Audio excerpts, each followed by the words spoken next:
Welcome to your storytelling. Enjoy the stories, and don't forget to subscribe. It was a hot summer afternoon when it all began. The kind of day when the heat sticks to your skin, the air thick with humidity, and every small movement seems to drag. I was in the middle of hanging laundry in the backyard, my mind lost in the mundanity of the task. That's when I saw him, Mark, my neighbor, standing at the edge of the fence, his usual confident smile plastered across his face. Mark wasn't just another neighbor. He had that effect on people. Charismatic, always the center of attention. He was the type of man that people admired from a distance, yet secretly wished they could be. But today, I wasn't thinking about his charm. I wasn't thinking about anything, really. My husband had just left for work. My daughter was off at a friend's house, and I was alone, wrapped in the suffocating silence of my own thoughts. Need any help with that? Mark's voice cut through the air, smooth like velvet. I looked up and caught his gaze, the way his eyes crinkled at the corners as he smiled. I didn't need help, of course. It was just laundry. But the moment he said it, my heart skipped a beat. I quickly found myself nodding, unsure why. Maybe it was his presence, the way he seemed to make everything feel easier. Or maybe it was the way I hadn't realized how much I craved attention until now. Before I knew it, Mark was stepping through the gate, his broad shoulders filling the space as he moved toward me. He had been our neighbor for a while, but this was the first time we'd ever spoken. He had always been a little too friendly with the other neighbors, never giving me much more than a polite nod when we passed each other. But today was different. Today, his presence felt magnetic. "I could take care of this for you," he offered again, stepping closer and reaching for a shirt that was still hanging on the line.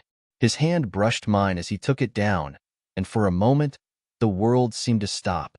The touch was innocent enough, but there was something about it that made my pulse race. Mark noticed, of course. He had a way of reading people, of making them feel like they were the most important person in the room. "You've been busy, haven't you? I can see it in your eyes," he said, his voice low and soothing. I should have pulled away. I should have told him I was fine, that I didn't need his help, and that I didn't have time for whatever this was. But instead, I stood there, frozen, unable to move or speak. His hand lingered on the fabric of the shirt for just a moment longer than necessary, and then he let it fall to the ground. I felt a pang of disappointment, but I quickly brushed it off.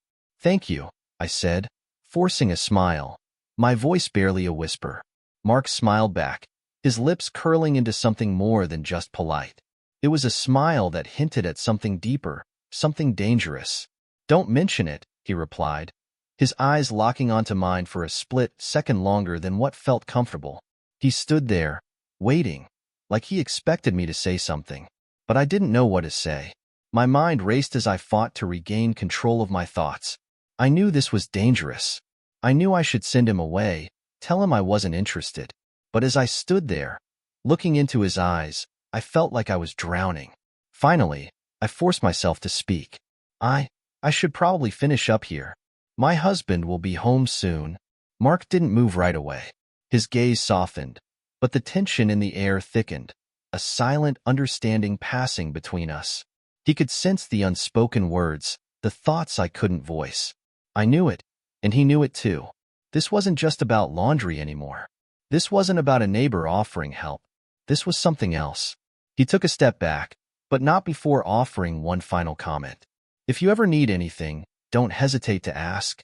His voice was warm, but there was something else in it now, an underlying note of something more. A promise. I watched him turn and walk away, and as he left, I realized I was breathless. I wasn't sure why, but I was. His words echoed in my mind, and I tried to shake the feeling that had begun to build inside me. I went inside and finished my chores in a daze, trying to push the encounter to the back of my mind. But no matter how hard I tried, I couldn't shake the image of Mark's smile or the way his touch had sent a spark through me. That evening, when my husband came home, I felt like a stranger in my own house. He kissed me on the cheek, but I barely noticed. My thoughts were still stuck on the neighbor, on Mark, and I knew I couldn't tell anyone about it. How could I? This was just the beginning. I couldn't have known it then, but that moment, standing in my backyard with him, would set the stage for everything that came next. It would become a dangerous game, a game I couldn't resist, no matter how much I tried. The next few days felt different.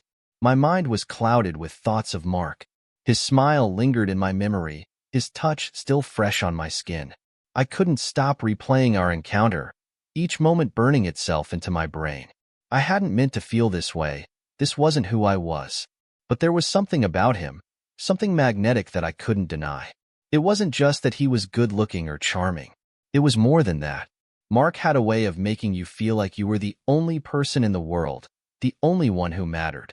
His attention was intoxicating. When he spoke to you, it was like nothing else existed. I hadn't realized how badly I craved that kind of focus until he'd given it to me. I kept telling myself that it was just a passing attraction. I had a family, a husband who loved me, a daughter who needed me. But the more I thought about it, the harder it became to dismiss. The heat of the summer days seemed to mirror the tension building inside me. Every time I saw Mark, I felt that same electric pull. One afternoon, as I was sitting in the kitchen, I heard a knock at the door. My heart skipped as I looked out the window and saw Mark standing there. He smiled, and my breath caught in my throat. My hands trembled slightly as I opened the door. "Hey, I was just wondering if you needed any help with something," he said, his voice smooth and casual, as if we were old friends.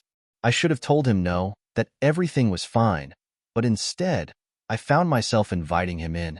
As we chatted about trivial things, gardening, the weather, how the kids were doing, I couldn't help but notice the way he watched me, his eyes never straying far from mine. I was trying to focus, trying to keep my thoughts from straying to places I knew they shouldn't go, but it was hard. He was close, so close, and I could smell the faint scent of his cologne, the warmth of his body filling the room. Finally, he made a comment about how the backyard fence could use some repairs. Before I could protest, he was already out the door, walking over to the backyard. I stood there for a moment, unsure of what to do. Part of me wanted to stop him, tell him it wasn't necessary. But another part of me, the part that had been longing for something more, watched him go. Mark had been in my backyard for nearly an hour, fixing the fence with an ease that seemed almost too perfect. I watched him from the kitchen window, unable to tear my eyes away. My heart was racing, and I was aware of the heat building in my cheeks, the fluttering in my chest every time he moved. It wasn't just the fact that he was good with his hands, or that he looked so confident as he worked. It was the way he made everything seem effortless. He carried himself with a quiet authority, a confidence that radiated from him. It was captivating. When he finally finished, he stood up and wiped his hands on his jeans, turning to look at me. "All done," he said, his voice low, his eyes never leaving mine. "How's that?" I stepped outside to join him, my heart thumping in my chest. "It looks great," I said, trying to keep my voice steady. "I really appreciate it, Mark." "No problem," he said with a grin. "I'm happy to help." We stood there for a moment, an awkward silence stretching between us. The afternoon sun cast a golden light over everything, making everything feel a little too perfect, a little too surreal. And then, without warning, he stepped closer. His body was only inches away from mine. I could feel the heat of his presence, and I could smell the faint scent of his cologne again. He was so close that I could feel the tension between us, thick and undeniable. "I've been thinking," he said softly, his voice almost a whisper, "about that day we talked. I couldn't help but notice how distant you seemed." I swallowed hard, unsure of what he was implying. I don't know what you mean," I stammered, trying to pull back, but he took another step closer. "You know," he continued, his voice low and confident, "sometimes it's easy to get lost in our own lives. But it doesn't have to be that way." He reached out, his hand brushing lightly against mine. I should have pulled away. I should have told him to leave, to go back to his own life. But instead, I stood there, frozen, caught in the pull of his gaze, unable to break free. It was the next day that I realized just how far I'd fallen. I couldn't stop thinking about Mark, couldn't stop imagining what it would be like to be with him. The fantasies, the thoughts, they crept into my mind at the most unexpected moments. In the middle of cooking dinner, while I was folding laundry, even when I was tucking my daughter into bed, I could still feel his presence haunting me. I was terrified. What was happening to me? How had I let myself get so caught up in this? It wasn't just harmless attraction anymore. It was something deeper, something darker that I couldn't control. I kept telling myself that I had to stop this. I had a family. I had a husband who loved me. My daughter needed me. But every time I saw Mark, every time his eyes met mine, I felt like I was drowning. He was like a drug, and I was addicted. I tried to distance myself. I avoided looking at him when we passed each other in the neighborhood. I told myself that I was being ridiculous, that it was just a fleeting attraction that would pass. But deep down, I knew it wasn't that simple. The more I tried to push him away, the more I felt drawn to him. One afternoon, as I was sitting on the porch, I heard the familiar sound of footsteps approaching. I looked up and saw Mark walking toward me, his expression unreadable. My heart started to race, and I felt a wave of guilt wash over me. What was I doing? "Hey," he said casually, leaning against the railing. "How's everything?" I smiled, but it felt forced. "Good. Just trying to stay busy. You know, you don't have to do this alone," he said, his voice suddenly serious. "If you ever need someone to talk to, I'm here." I swallowed hard. It felt like more than just a casual offer. It felt like an invitation to something I couldn't control. The days passed, and despite my best efforts to ignore him, Mark's presence loomed over me. I felt like I was living in a haze, caught between the life I knew and the temptation that seemed to pull at me from every direction. One evening, my husband stayed late at work, leaving me alone with my thoughts. I sat in the living room, flicking through channels on the TV, but my mind wasn't on the shows. It was on Mark. I couldn't stop thinking about him. That's when the doorbell rang. I jumped, startled. When I opened the door, there he was, Mark, standing on the other side, a mischievous smile on his face. "I thought I'd stop by and see how you're doing," he said, his tone light, but his eyes held something more. I didn't know what to say.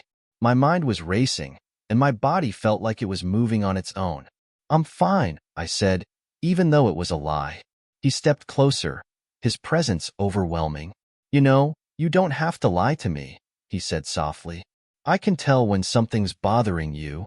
I took a step back, suddenly feeling cornered. "I'm just busy," I muttered, trying to close the door. But Mark was quicker. He placed a hand on the door, stopping me. "You can't hide from me, you know," he said, his voice low, almost seductive. And in that moment, I knew. I was in too deep. The next few days blurred together in a haze of guilt and desire.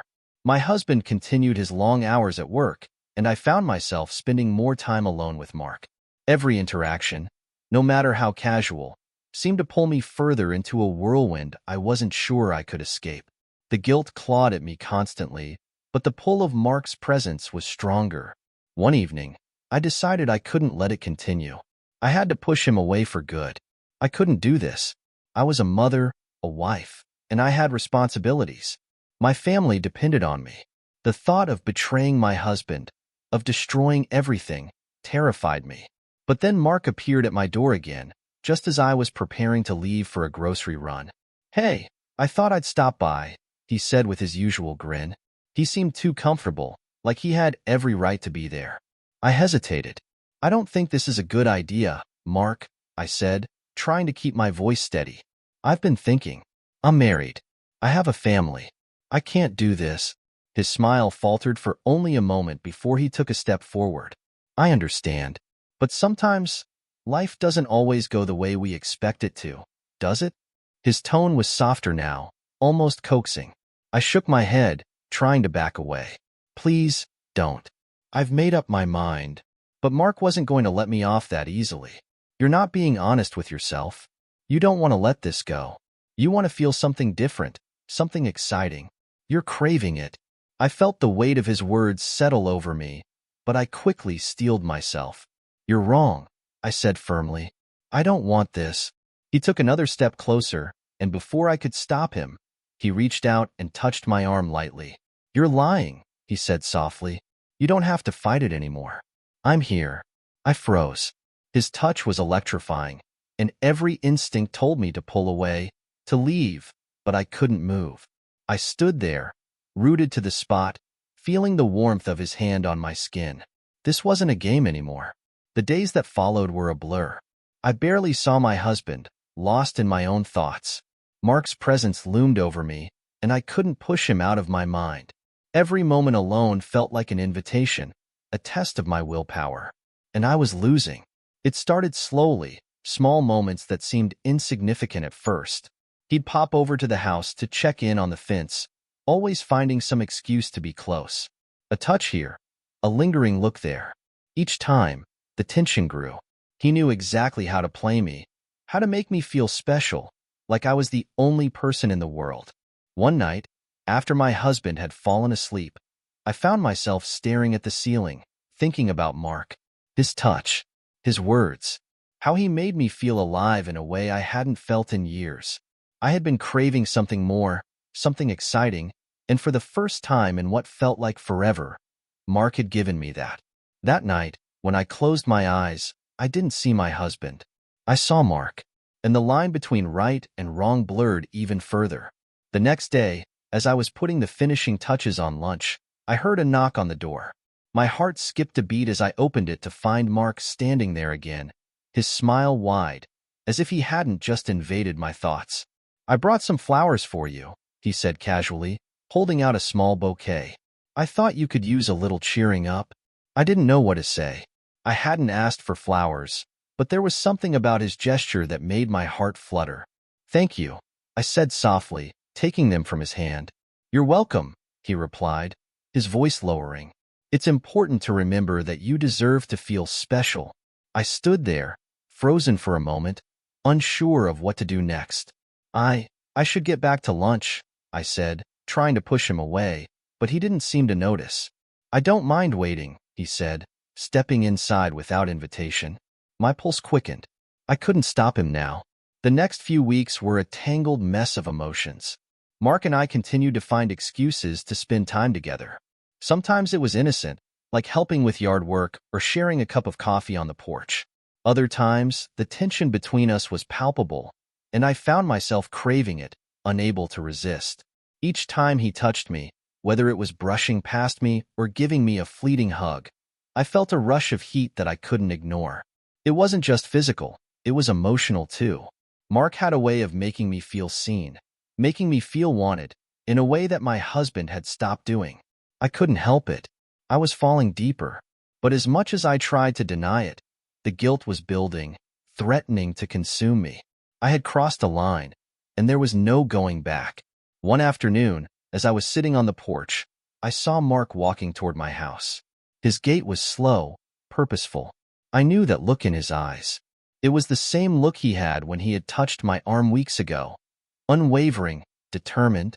"Hey," he said, as if we were just casual neighbors. "I was wondering if you needed any help with something." I forced a smile, trying to keep my composure. "I'm fine, Mark. Thanks." He didn't back off. Instead, he moved closer, standing just a few feet from me. His voice dropped an octave. "You're lying again." The words hit me harder than I expected. How did he always know? How could he read me so easily? I wanted to turn away, but something in his gaze made me stay. "Mark, I don't think this is a good idea." But he wasn't done. "You can say that all you want, but I know what you're really feeling. I know what you want." Before I could react, he reached out and cupped my cheek, tilting my face toward his. My breath hitched as I stared into his eyes, helpless to stop what was happening. I knew I was teetering on the edge. One more step, and I would fall. Things had changed. I knew it, and deep down, I think Mark knew it too. The tension between us had reached its breaking point, and I wasn't sure how much longer I could keep pretending that nothing was happening.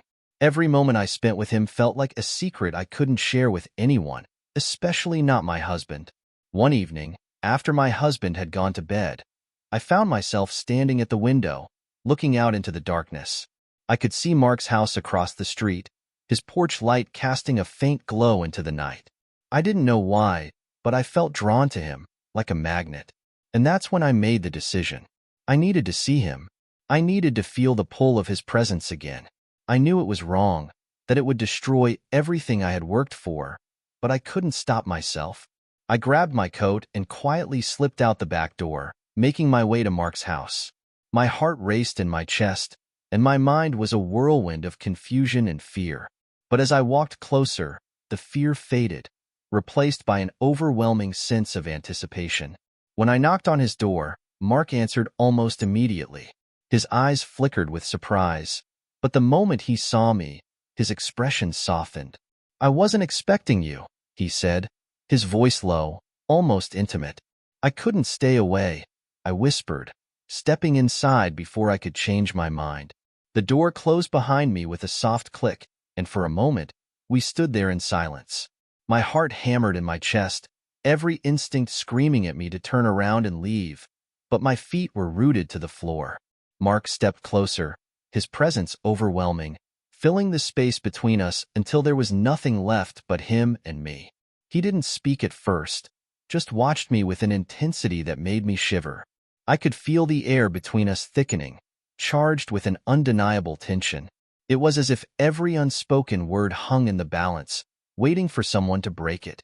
Finally, he spoke, his voice soft, almost coaxing. "What are you doing here, Emma?" His eyes searched mine, and I felt the weight of his question settle over me. I don't know," I whispered, my breath shaky. I needed to see you." Mark didn't move. He just stood there, close enough that I could feel the heat radiating off him. He didn't need to say anything more. The way he looked at me, like I was the only thing that mattered, told me everything. "Come here," he murmured, and before I could protest, he reached out, his hand brushing the side of my face. The touch was soft, tender, yet it sent a wave of warmth through me. I had crossed a line, and there was no going back. But in that moment, I didn't care. I closed the distance between us, my lips meeting his in a kiss that was slow, almost tentative at first, as if neither of us wanted to admit what was happening.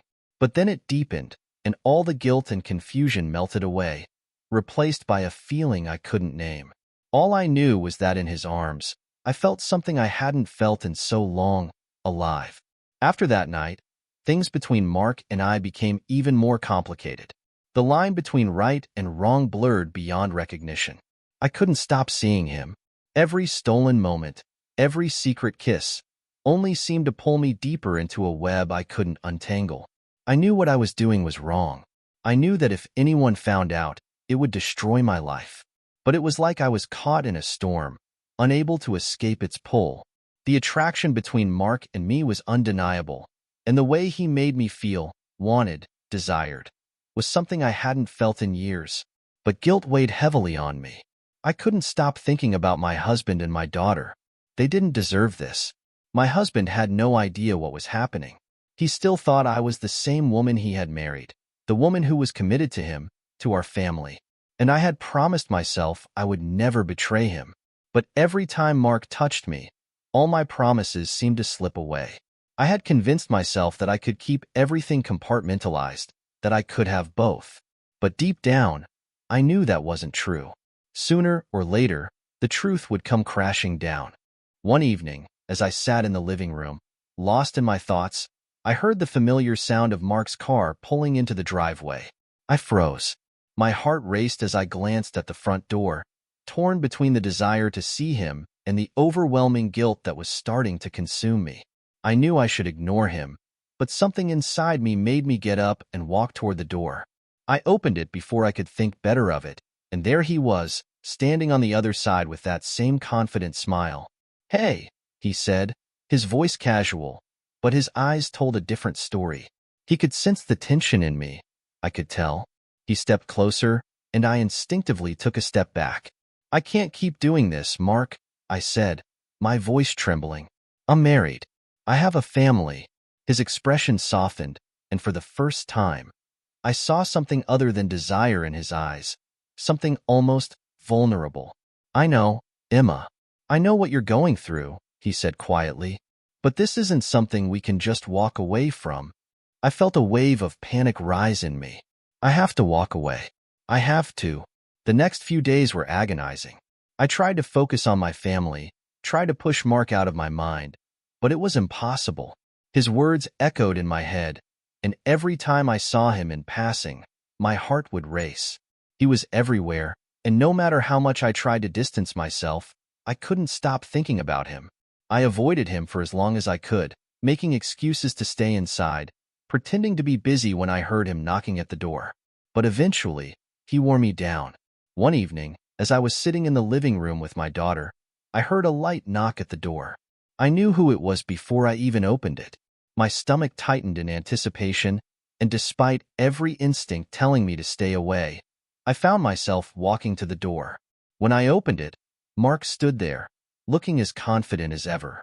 "I'm not giving up on us, Emma," he said, his voice low, determined. "You know that, right?" I didn't answer. I couldn't. My heart was racing, and my hands were shaking as I stood there, torn between the life I had built and the life Mark was offering me. "You can't just walk away from this," he continued, stepping closer. "I know you feel the same way. You know this is real." It was true. I had never felt anything like this before. The way he made me feel, the way he saw me, it was like he was pulling me in, piece by piece, until there was nothing left but him. "I can't do this," I whispered, my voice barely audible. "Then why are you standing here?" he asked, his voice a challenge. And just like that, I was trapped again, caught in his web of temptation. I wanted to say no, but the words wouldn't come. The days that followed were filled with a sense of dread. I had made a choice, and I couldn't undo it. The affair with Mark was no longer a secret.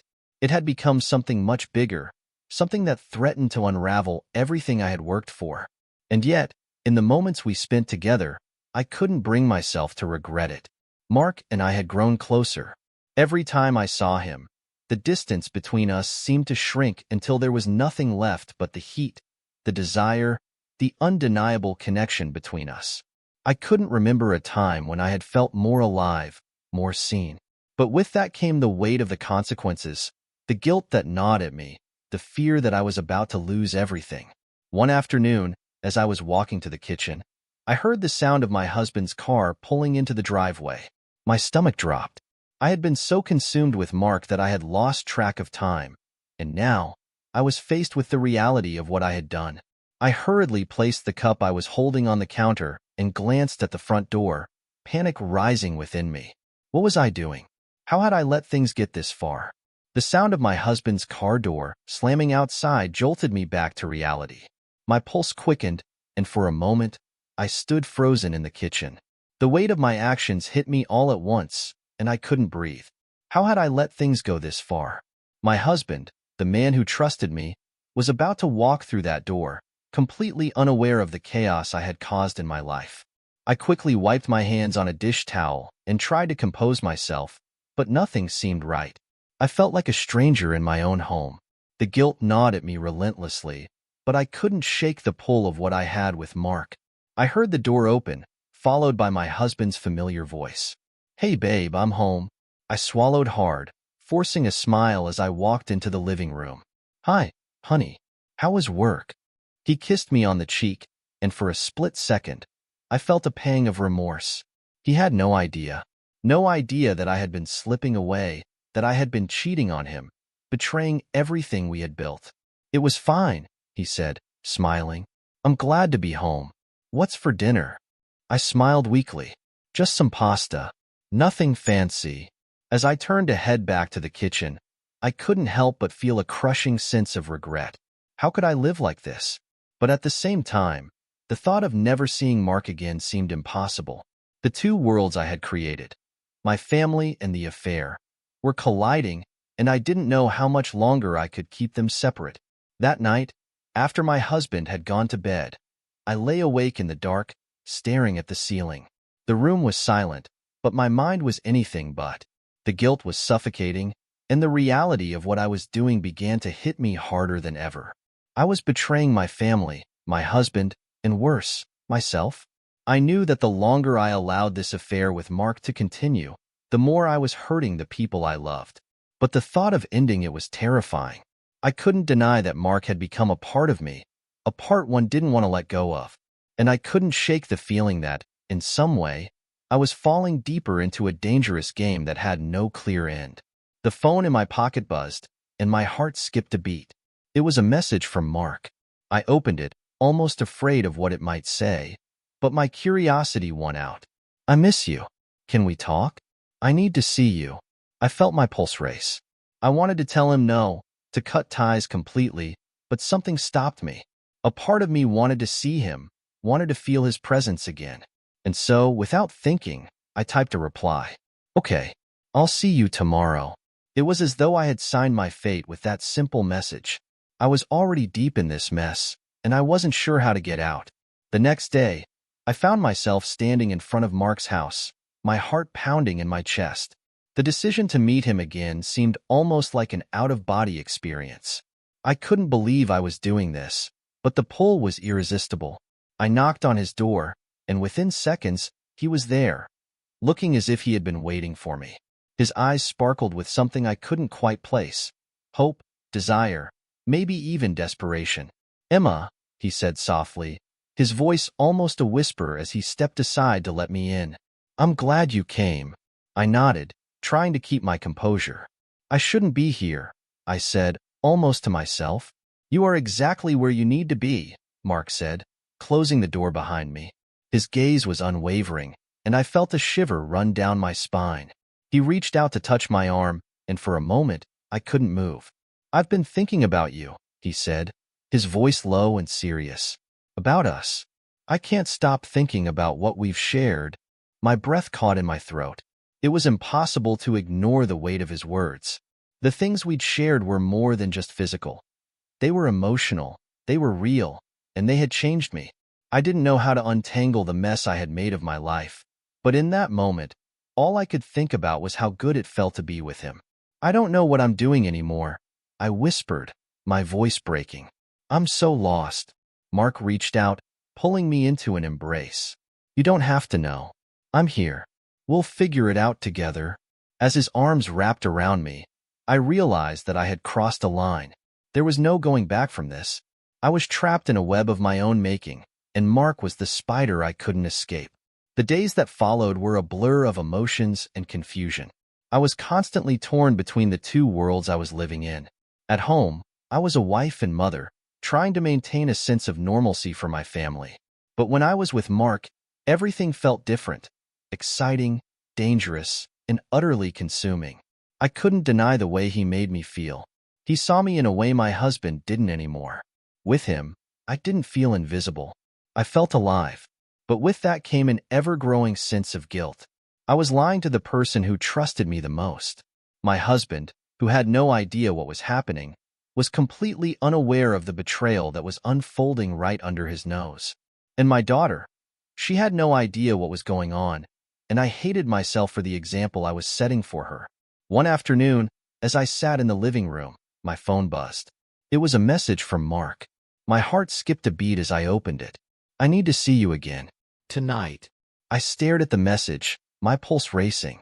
I knew that I should say no, that I should stop this before it got worse. But a part of me didn't want to. A part of me wanted to give in, to let myself fall deeper into the chaos I had created. That night, I found myself standing in front of Mark's door once again, the weight of my choices pressing down on me. I had promised myself I would end this, but here I was, about to step back into the storm. I knocked, and when he opened the door, the look in his eyes told me everything. He knew exactly what this was, and so did I. "I'm here," I said quietly, feeling a mixture of relief and shame. Mark stepped aside to let me in, his touch lingering on my arm as he closed the door behind me. "I knew you'd come back," he said softly, his words both comforting and unsettling. I didn't respond. I couldn't. The truth was, I wasn't sure why I kept coming back, but I couldn't stop myself. As I walked into Mark's house that night, something felt different. The air was thick with anticipation, but there was an undercurrent of tension, something I couldn't place. He had been so persistent, so sure of himself in our last meeting, but tonight, he seemed quieter, more distant. It unnerved me. Mark closed the door behind me with a soft click, and I could feel my heart pounding against my chest.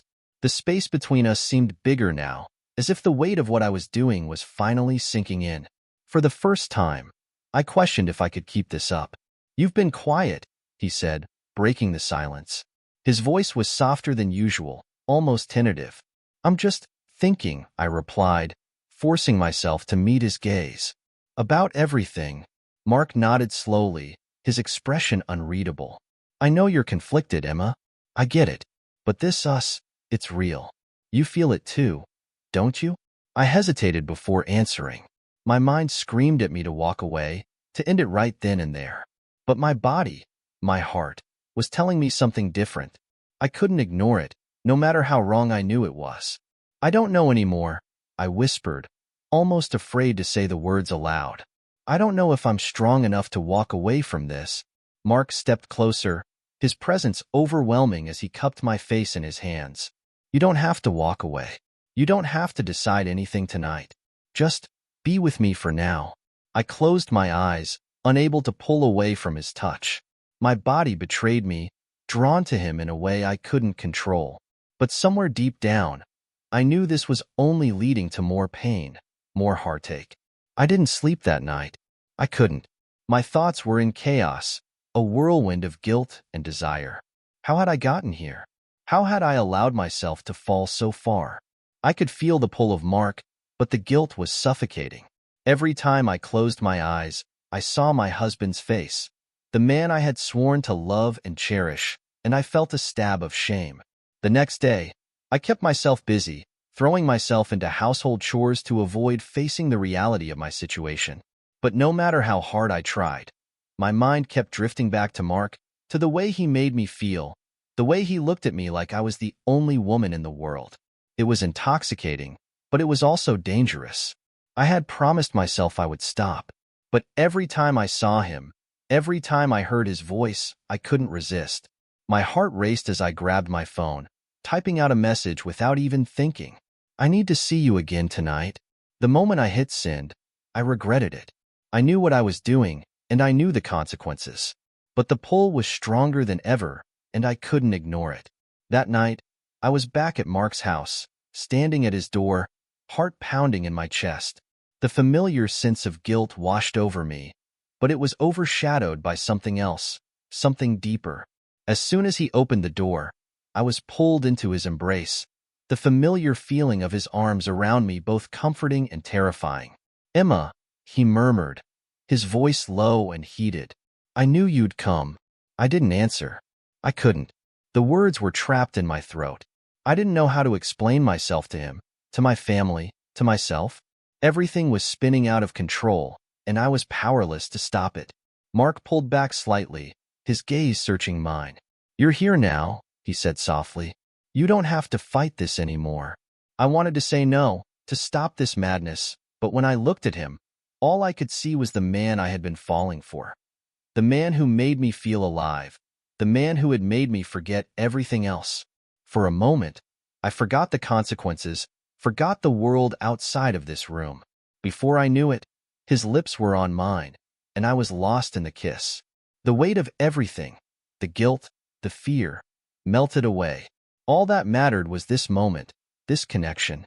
But somewhere deep inside, I knew it couldn't last. Over the next few days, I tried to pretend everything was normal. I kept up the facade for my husband, pretending to be the loving wife and mother I was supposed to be. But the guilt was suffocating, and it was impossible to ignore the growing sense of dread that loomed over me. I couldn't keep living this lie. I knew it. Mark had become a part of me, and I couldn't walk away from him, not without shattering everything I had worked for. But every time I saw my husband or held my daughter, I felt the weight of my betrayal crushing me. How had I become this person? How had I lost myself in the chaos of it all? That night, as I sat in the kitchen, lost in my thoughts, my phone buzzed. It was a message from Mark. We need to talk. I can't keep doing this, Emma. My heart skipped a beat, and a wave of panic washed over me. What did he mean by that? Was he going to end things? Was he going to force me to choose? I didn't know if I was ready for that. But I knew one thing. This couldn't go on forever. I arrived at Mark's house that evening, my mind racing with a million thoughts. I wasn't sure what to expect, but I knew it was time for a conversation. The air between us had shifted, and something had changed. It was no longer just about the affair.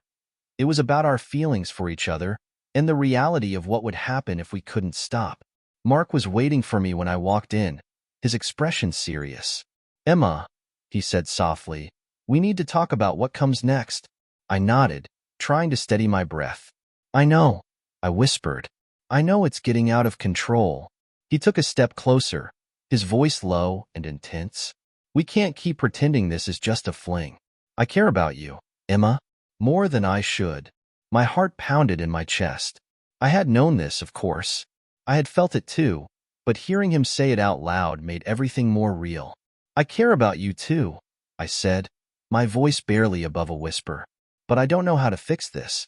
I don't know how to walk away from everything. Mark's gaze softened, and for a moment, I saw the vulnerability in his eyes that I had never noticed before.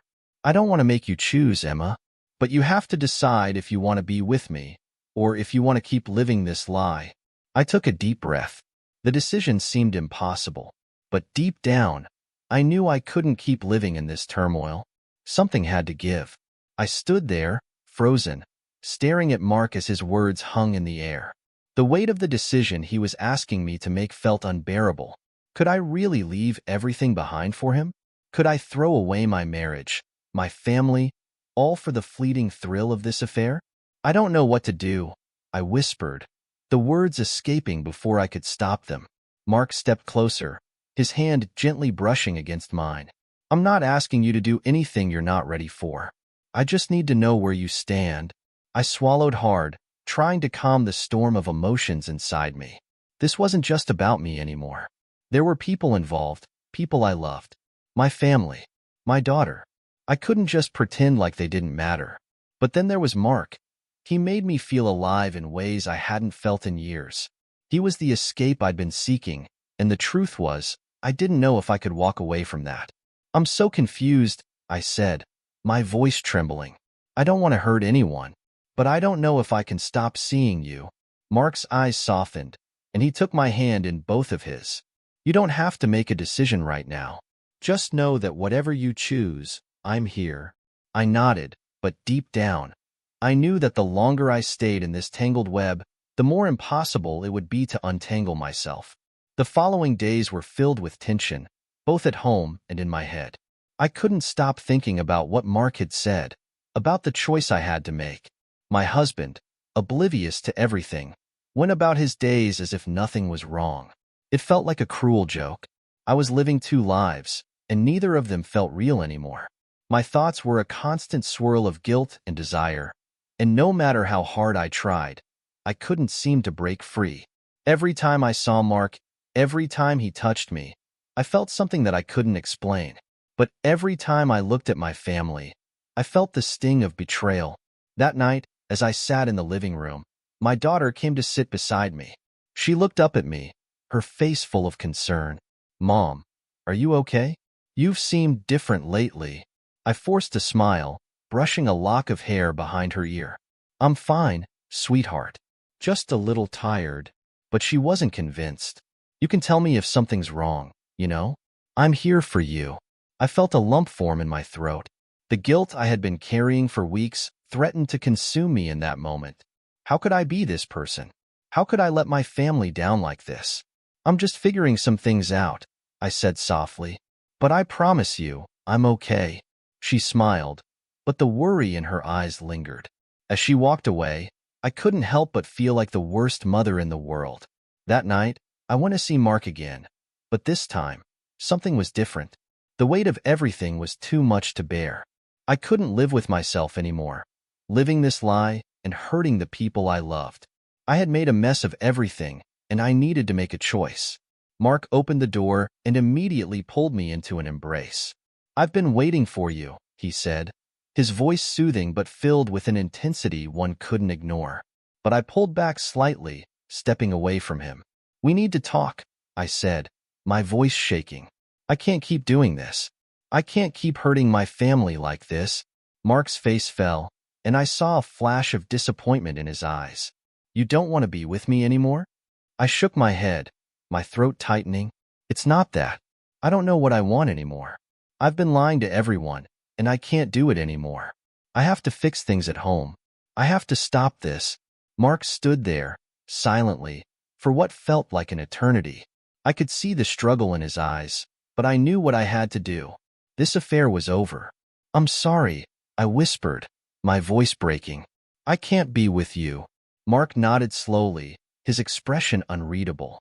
I understand, but even as I said the words, a part of me ached. Walking away from him felt like I was tearing myself apart. The next few days were a blur. I tried to focus on my family, on my marriage, but nothing felt the same. The affair had shattered something in me, and no matter how hard I tried to pretend like everything was okay, it wasn't. My husband seemed oblivious to the change in me, going about his days as usual, but I could see it in his eyes, the distance. It was like he knew something was off, but didn't know what. I didn't know how much longer I could keep pretending. And then there was my daughter. She had started to withdraw, and I couldn't help but feel like it was because of me. I had been so focused on my own desires that I hadn't noticed the toll it was taking on her. That night, as I tucked her into bed, she looked up at me with those wide, innocent eyes. Mom, are we okay? The simple question shattered me. I felt like the worst mother in the world. How could I have done this to her? How could I have let her see the cracks in our family? We're okay, I said, my voice thick with emotion. I promise we're okay. But deep down, I knew things would never be the same. I had broken something that couldn't be fixed. I spent the following days in a state of constant inner turmoil. The affair with Mark had ended, but the consequences were just beginning to unfold. The guilt, the shame, and the fear of what I had lost consumed me. I had betrayed my family in the worst way possible, and no matter how hard I tried, I couldn't escape it. One evening, I sat alone in the kitchen, lost in thought, when my husband walked in. He looked at me with concern, his brow furrowed. Emma, what's going on with you? You've been distant lately. I stared at him, feeling a knot tighten in my chest.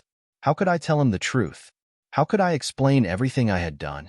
I'm sorry, I said quietly, my voice barely above a whisper.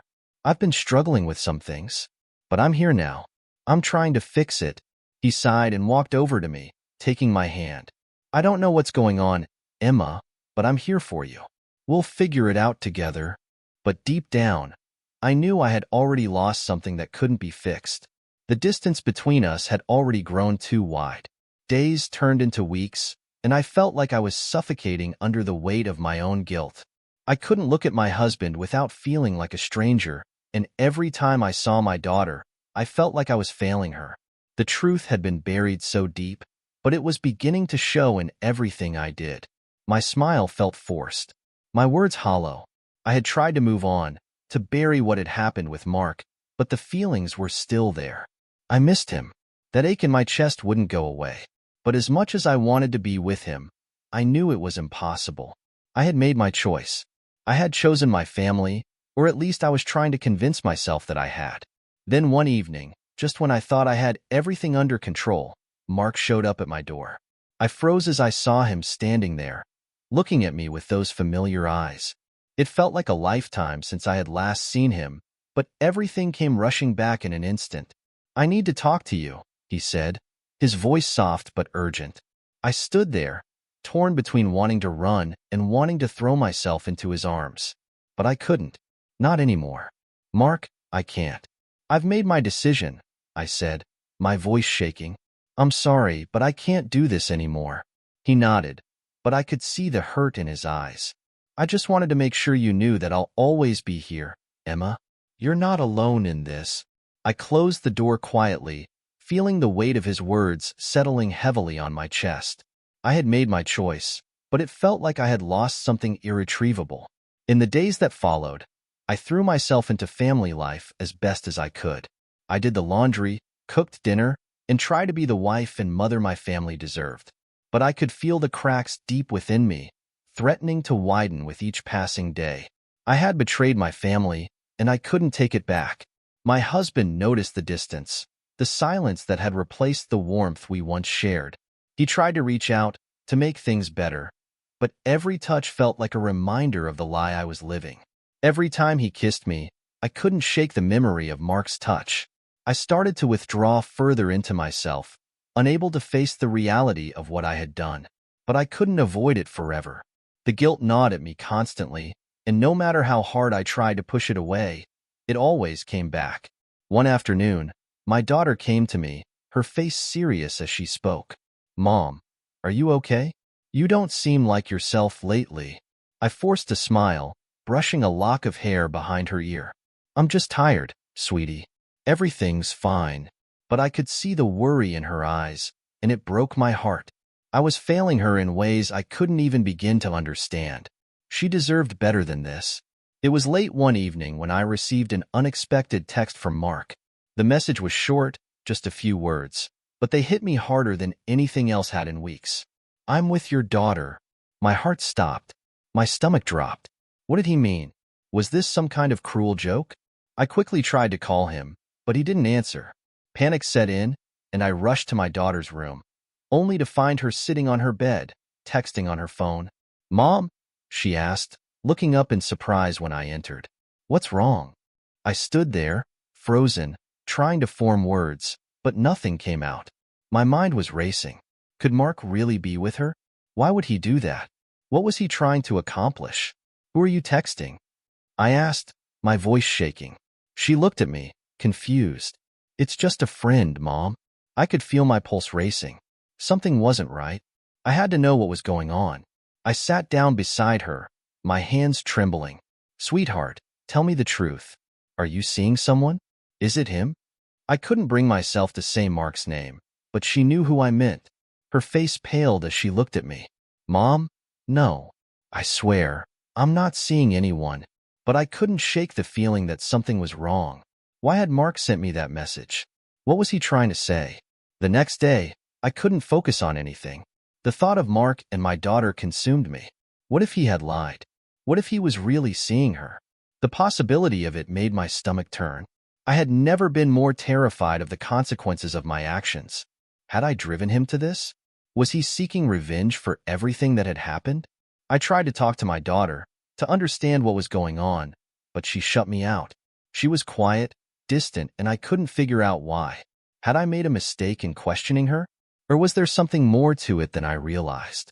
I couldn't trust Mark, not anymore. But I couldn't ignore the signs.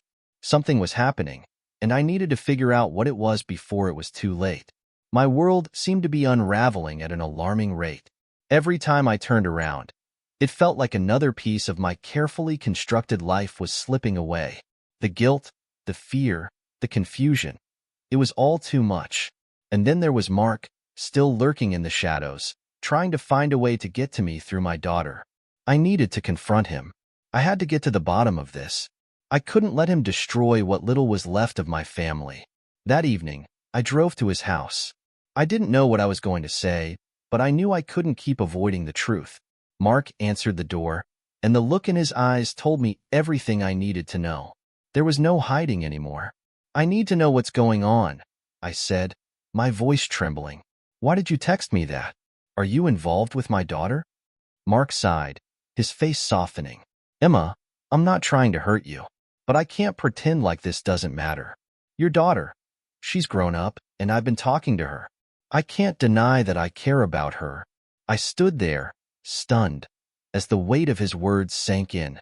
He had crossed a line, one I hadn't even seen coming. The conversation with Mark left me reeling. I had never expected him to say those words. The idea that he might be interested in my daughter, in any way, was unfathomable. But here I was, standing in front of him, trying to process the impossible. Mark, I said, my voice barely above a whisper. I don't know what you think you're doing, but you need to stay away from her. This isn't okay. You've crossed a line. He looked at me, his face serious, but tinged with regret. I never meant for it to go this far, Emma. But she's not a little girl anymore. I didn't expect this connection with her. It wasn't planned. I could feel the anger rising within me, but I kept it in check. This wasn't about me anymore. It was about protecting my daughter. I don't care about your feelings, Mark. You stay away from my family. I mean it. He nodded, but I could see the pain in his eyes. I'll stay away. But you need to understand, Emma, that this isn't something I can just forget. I turned and walked out, slamming the door behind me. My hands were shaking, and I felt like I was about to collapse. What had just happened? How had things gotten so out of control? I couldn't shake the conversation with Mark from my mind. His words haunted me, echoing in my thoughts. I never meant for it to go this far. Was that supposed to make it better? Was I supposed to forgive him for everything? My heart felt heavy, and the guilt was unbearable. I had let things spiral out of control, and now my daughter was caught in the middle of it all. That evening, I decided to have a heart-to-heart with her. I needed to know the truth, to hear it from her before I jumped to any conclusions. I found her in her room, sitting on the edge of her bed, her eyes glued to her phone. She looked up when I entered, a slight frown on her face. "Sweetheart," I said, sitting next to her. "We need to talk." She looked at me, clearly nervous. "What about, Mom?" I took a deep breath. "About Mark. Is there anything going on between you two?" Her eyes widened, and she quickly shook her head. "No, Mom. Of course not. Why would you think that?" I felt a pang of relief, but something in the way she reacted made me hesitate. "I just need to know the truth. Please." She sighed, her shoulders sagging. "I know you've been worried, but there's nothing between us. I promise. He's just been talking to me about life. That's all." I stared at her for a long moment, trying to read her face. She seemed sincere, but the nagging feeling in my chest wouldn't go away. Could I really trust her? Or was there something she wasn't telling me? "I just don't want you getting mixed up in anything," I said softly. "Promise me that you'll stay away from him." "I promise," she said, her voice quiet. "I'm not interested in him, Mom. I swear." I hugged her tightly, but even as I held her, doubt lingered in my mind. What had really been going on between them? Was she hiding something from me? In the days that followed, I couldn't help but keep my guard up around my daughter. The conversation we had didn't sit well with me. I wanted to believe her, I really did. But there was a part of me that couldn't shake the feeling that something was off. She was acting distant, withdrawn, as though she was trying to avoid me. I tried to talk to her again, but she was always too busy with her phone or locked away in her room. It felt like the distance between us was growing by the day. Was it just the natural pull of adolescence, or was she hiding something? Meanwhile, Mark had disappeared from the picture, as if he had finally gotten the message. But I knew better than to think that he would just give up so easily. He had a way of inserting himself back into my life when I least expected it, and I wasn't sure how long it would be before he did it again. One evening, I was cleaning the kitchen when I heard the faint sound of my daughter's voice, talking to someone. It was low and soft, like she was trying to keep it a secret. My heart skipped a beat as I listened closer. Was it Mark? I tiptoed towards her room, my breath shallow. I stood outside her door, unsure if I should knock or just walk in. But before I could make a decision, the door creaked open slightly, and I saw her talking to someone on the phone. It wasn't Mark, but someone else.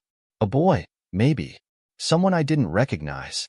She hung up quickly when she saw me standing in the doorway, her face flushing with embarrassment. "Who was that?" I asked, trying to keep my voice calm. "Just a friend, Mom," she said quickly, avoiding my gaze. I could tell she was lying. "A friend? I don't know who that is." "It's no one important," she mumbled, turning her back to me. "Can you just leave me alone, please?" My heart sank. She was hiding something from me, and I had no idea what it was. Was she involved with someone else? Was this just the beginning of something more dangerous? The days that followed were filled with a constant sense of unease. My daughter's behavior grew more erratic. She was becoming increasingly distant, sneaking around behind my back. The unease I had felt earlier was turning into full-blown anxiety. I had already gone through so much, and now it seemed like I was losing her too. Was she pulling away from me because of Mark? Had I inadvertently pushed her toward him with my own choices? I decided to confront her again. There was no way I could continue living in this uncertainty. The truth was too important. One afternoon, as she sat in the living room scrolling through her phone, I sat down next to her, taking a deep breath. "Sweetheart, we need to talk," I said firmly. "I know you're hiding something. I need you to tell me what's going on." She looked at me, her expression blank. "Mom, I'm not hiding anything." I could see the deflection in her eyes, and my patience began to wear thin. "I'm not stupid, you know. I can tell when you're lying to me. Please, tell me the truth." Her eyes filled with tears, and she slammed her phone down on the table. "I'm sorry, okay? I didn't want to hurt you. But I've been seeing someone." I stared at her, shocked, unsure how to react. Who is it? Tell me everything. She hesitated, then finally whispered, It's Mark. My world stopped. The words she spoke hit me harder than anything ever had before. How could she have done this to me? How could she betray me like this? I couldn't breathe. The room spun as her confession hit me like a slap to the face. Mark? My neighbor? My affair partner? How could she? How could she get involved with him after everything that had happened? My heart felt like it was being torn in two. This wasn't just betrayal. It was a violation of everything I had ever believed in. How could my daughter, the one person I was supposed to protect above all else, make such a reckless choice? You're seeing him? I choked out, barely able to form the words. After everything I've gone through with him? She nodded, tears streaming down her face. I didn't mean for it to happen, Mom. I swear. It just did. I could barely comprehend what she was saying. How long has this been going on? Just a few weeks, she said, her voice trembling. He said he cared about me. I didn't know who else to turn to. You weren't the same after everything happened with him, and I felt alone.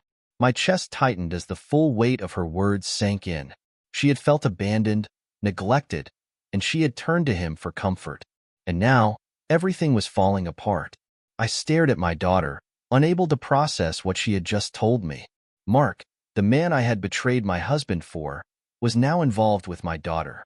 The anger and heartbreak inside me threatened to consume me, but I couldn't let her see how much it hurt. Why him? I whispered, struggling to find my voice. Why Mark? She wiped her tears away and looked down at her hands. I didn't plan for it to happen. He was there for me when you weren't. When you were so distant, so wrapped up in your own guilt, he was kind to me. He listened. The betrayal stung, but I couldn't ignore the truth in her words. I had been so lost in my own mistakes, so absorbed in my own guilt, that I hadn't even realized how much she was struggling. She needed someone, and Mark had filled that void. I didn't know what to do, she continued, her voice breaking. I didn't want to hurt you, but I didn't want to be alone either. The weight of everything I had done, the decisions I had made, came crashing down on me. I had driven her to this. I had created this situation by not being there when she needed me most. I can't believe this, I whispered, my voice trembling. I can't believe you'd get involved with him after everything he did to us. Her eyes filled with guilt. I'm sorry, Mom. I didn't mean to hurt you. I wanted to yell, to scream at her for making such a reckless choice, but I couldn't. She was my daughter, and despite everything, I loved her more than anything in the world. I had to fix this. I couldn't sleep that night. The weight of the situation hung over me like a dark cloud. My daughter was seeing Mark, my mistake, my affair partner, and I didn't know how to fix this. I had to talk to him. I had to confront him. He had no right to involve my daughter in his twisted games. The more I thought about it, the more I realized how much danger he posed. He had already destroyed my life once. I couldn't let him do the same to her. The next morning, I called Mark. My hands shook as I dialed his number. It felt like I was walking into a storm, but I had no choice. He picked up after the first ring. Emma, he said, his voice calm, almost too calm. I knew you'd be calling. Where is she? I demanded, my voice tight with anger. What have you done to her? She's fine, Emma. She's just confused, like you were. But I'm not going to hurt her. I wanted to scream, but I kept my voice steady. You've already hurt both of us, and I'm not going to let you hurt her anymore. You stay away from my daughter. Do you hear me? There was a pause on the other end of the line, and for a moment, I wondered if he was going to argue. But then he spoke, his voice softer. I never meant for any of this to happen. I know it's complicated, but I care about her. She's not a little girl anymore, Emma. I don't care. I shouted, the words escaping before I could stop them. You're crossing a line. You're done with her, and you're done with me. Fine, he said, his voice distant. But don't expect me to disappear completely. This isn't over.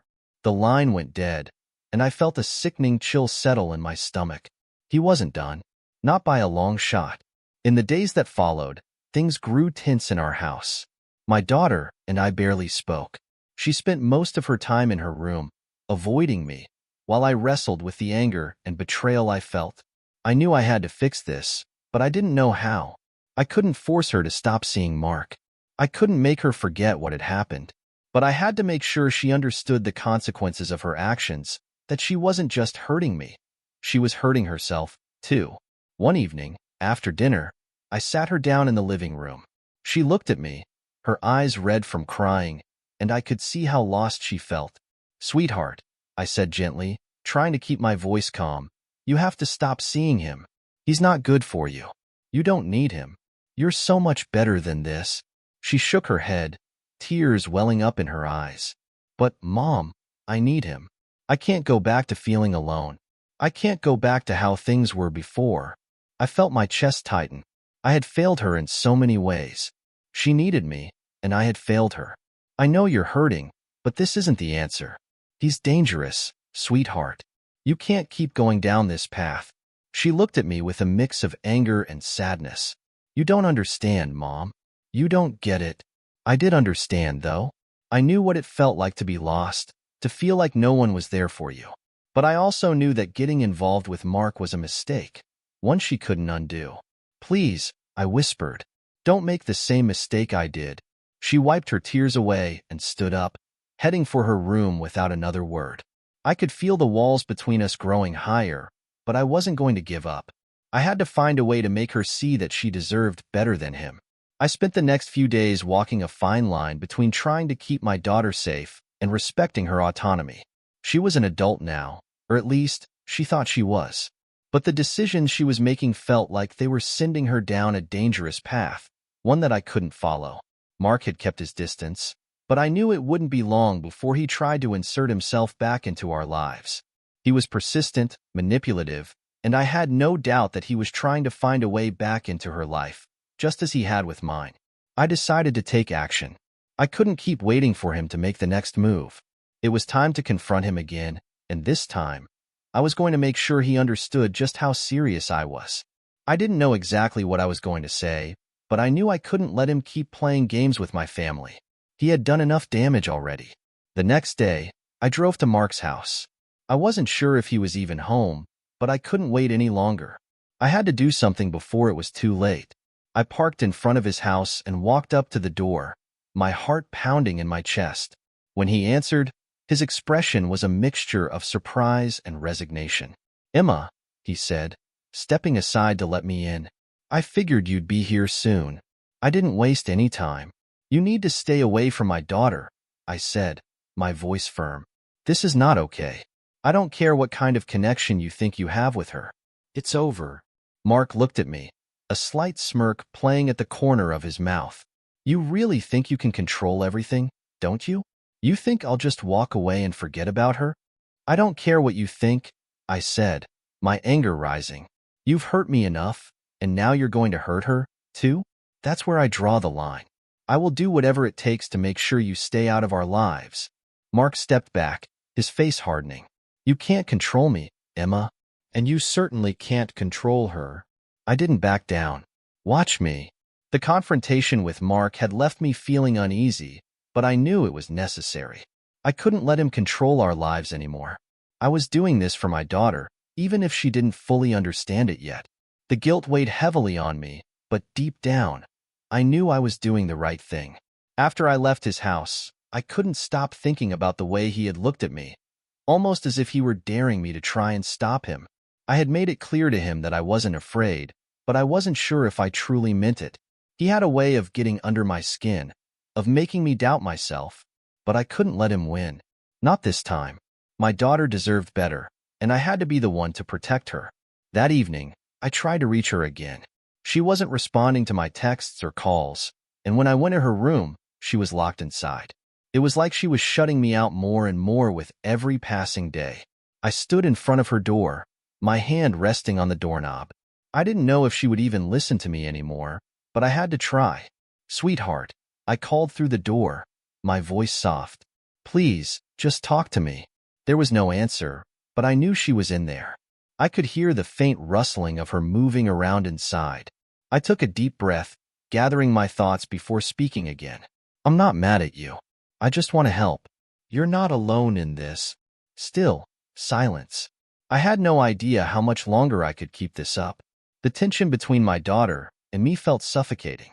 She was so closed off, so unwilling to let me in. I was starting to wonder if I had done irreparable damage, if my attempts to fix things were only pushing her further away. After a few days of silence, I finally decided to take a different approach. I couldn't keep forcing her to talk if she wasn't ready. I needed to give her space, but I also needed her to know that I was here when she was ready to come back to me. I left her a letter, one that I knew would be hard for her to ignore.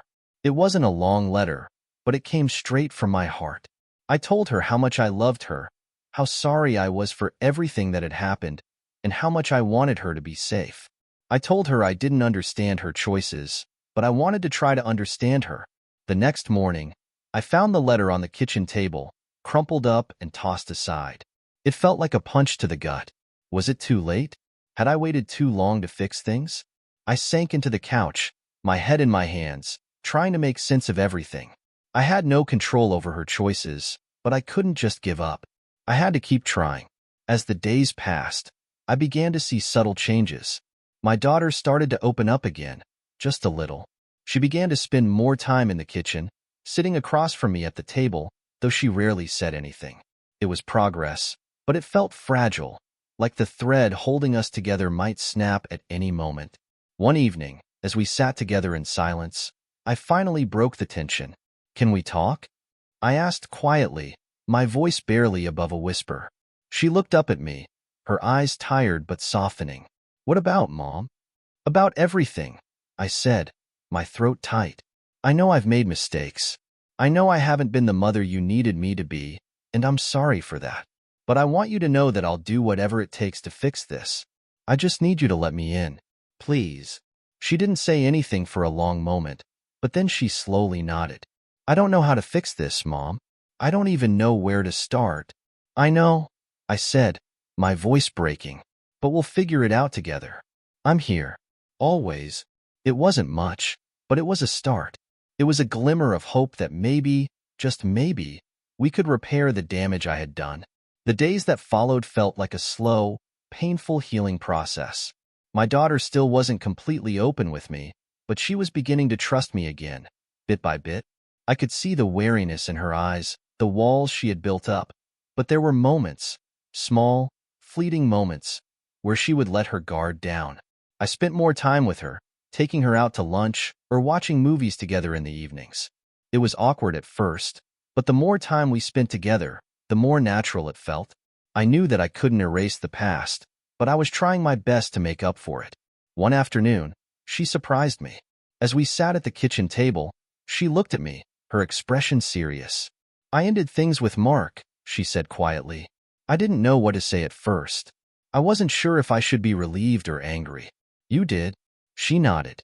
"I realized that he wasn't who I thought he was, and he didn't care about me the way I thought he did. It wasn't real."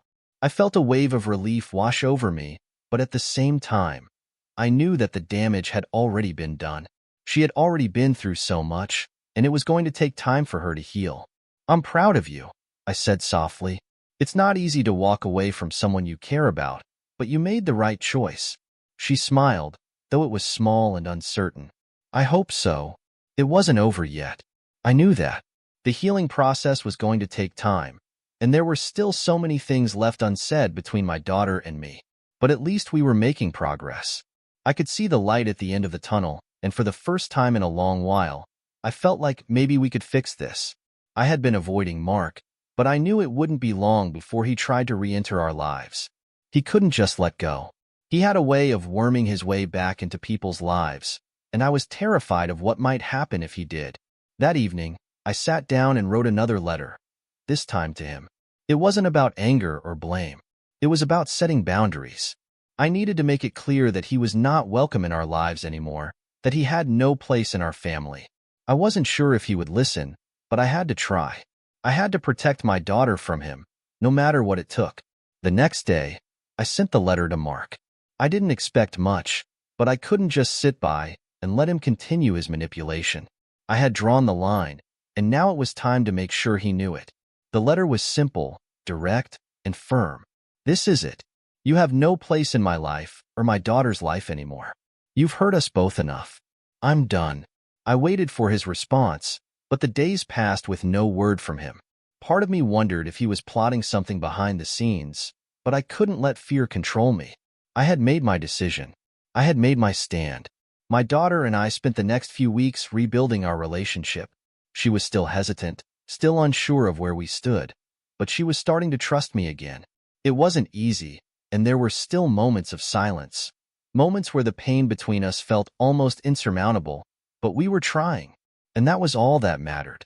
One night, as we sat together on the couch watching an old movie, she leaned her head on my shoulder. I smiled, my heart swelling with hope. It wasn't perfect, but it was a beginning. "Mom," she said softly, "I know I messed up, but I'm trying. I really am."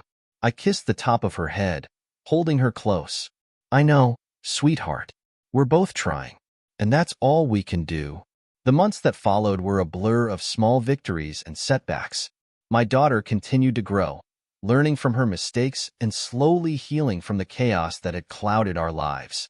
Mark stayed away, as I had hoped, though I couldn't shake the feeling that he was lurking in the background, waiting for another chance to destroy what little peace we had left.